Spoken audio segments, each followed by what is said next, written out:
This is breaking news. Gwen Stefani drops first new album in 8 years. The only way I feel I have a purpose. In the 8 years since Gwen Stefani's last studio album, the No Doubt Alum was hardly idle. A seasonal album, You Make It Feel Like Christmas, a celebratory Las Vegas residency, a recurring gig as a vivacious judge on The Voice, and of course, her 2021 marriage to country music veteran Blake Shelton resulted in recurring inspiration.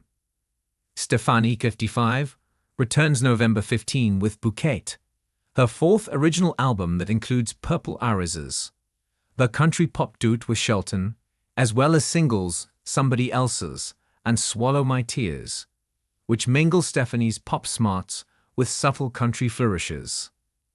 It isn't exactly a rebirth, since the stylish Stefani never disappeared. Just witness her triumphant reunion with No Doubt at this year's Coachella if there is any skepticism about her captivating live presence. But Stefani has new valentines for Shelton. I got the faith and you got the patience / I drive you crazy. You drive the truck, she sings on the title track. And reminders of their unlikely collision of hearts. I thought the garden died / but I guess those tears we cried helped bring us back to life. Goes, marigolds, to express in song. In a recent conversation, the charmingly chatty Stefani shared how the roots of Bouquet are faith and hope, why she loves the energy of The Voice, and which No Doubt album gives her PTSD. I think as I've matured in my life, I've realized we all have to suffer, and we all have our gifts that we're given. When my life fell apart and the family broke up, that's the point when spirituality started to be the real centerpiece of my life. It was the first time I could admit to myself that God gave me a gift. I'm not really good at many things, but I was able to do these songs, and for whatever reason they were able to make an impact. I need to exercise that gift as much as possible. It's the only way I feel have a purpose. I think studying my faith I realized there's a seed of hope in everything, and in this creative part of my life. That hope was to create new music. That was the metaphor, having this seed blossom. The music I listened to while being in the station wagon going to church. My mom would turn around and go, "How do you know every word?" I was 12 years old and listening to anything from Crosby, Stills and Nash to a million other artists. That 70s soft rock was the backdrop to my childhood. It would be weird if he wasn't. I got married 3 years ago and engaged the year before that and have been writing the album for 4 years, so yeah, for sure. Everyone will think it's been so long since you put new music out. But I don't have a lot of music out there considering how old I am. It's always taken me so long. It took 9 years for No Doubt to put Tragic Kingdom out.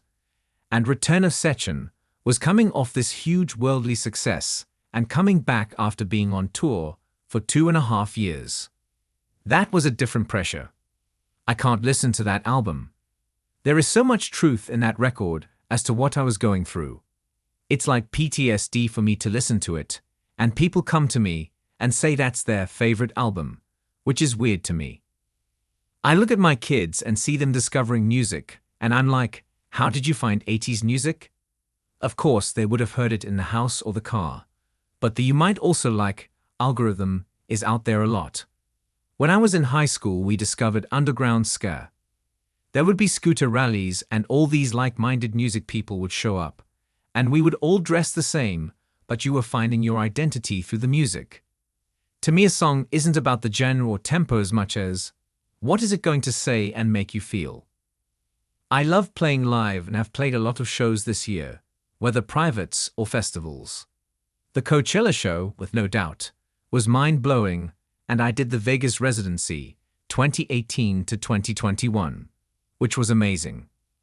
But I have to be honest, with being a mom and having teenagers and my littlest is only 10, there's a lot of, how much do I want to be home for dinner? But I also don't see myself not playing these songs live. That's part of the fulfillment. It's not like when I'm out there I go, why am I not on The Voice today? Laughs. Being that me and Blake have a life together, and he retired from the show to have more family time, There was a lot of tension on 4th of July because I had to work. But I love doing it. This season I was like, I'm not going to do it. And then its fellow judges, Snoop Dogg and Michael Bublé and Reba McEntire. I said, I've got to do it. And I'm so grateful that I did. The energy of the coaches, it's like there's a rebirth. We all stand in a prayer circle before we go on.